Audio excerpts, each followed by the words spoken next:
بسم اللہ الرحمن الرحیم۔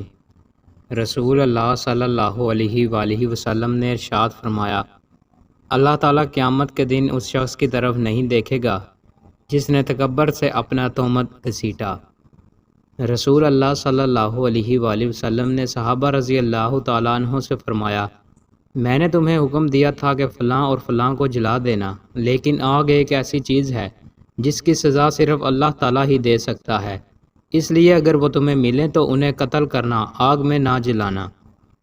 رسول اللہ صلی اللہ علیہ وآلہ وسلم نے ارشاد فرمایا، قیامت کے دن اللہ کے ہاں شدید ترین عذاب والے وہ لوگ ہوں گے جو دنیا میں لوگوں کو سخت ترین اذیتیں دیتے ہوں گے۔ رسول اللہ صلی اللہ علیہ وآلہ وسلم نے ارشاد فرمایا، جو شخص نرمی سے محروم رہا وہ ہر قسم کی خیر سے محروم رہا۔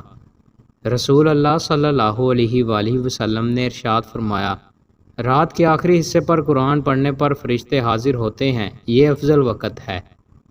رسول اللہ صلی اللہ علیہ وآلہ وسلم نے ارشاد فرمایا، جو بندہ ہر نماز کے بعد آیت الکرسی پڑھ لے وہ مرتے ہی جنت میں داخل ہوگا۔ رسول اللہ صلی اللہ علیہ وآلہ وسلم نے ارشاد فرمایا، اللہ تعالیٰ جس کے ساتھ خیر و بلائی کرنا چاہتا ہے اسے بیماری کی تکلیف اور دیگر مصیبتوں میں مبتلا کر دیتا ہے۔ رسول اللہ صلی اللہ علیہ وآلہ وسلم نے ارشاد فرمایا، جو شخص حدث کرے اس کی نماز قبول نہیں ہوتی جب تک کہ وہ دوبارہ وضو نہ کر لے۔ خضر موت کے ایک شخص نے پوچھا کہ حدث ہونا کیا ہے؟ رسول اللہ صلی اللہ علیہ وآلہ وسلم نے فرمایا کہ پخانہ کے مقام سے نکلنے والی آواز والی یا بے آواز والی ہوا۔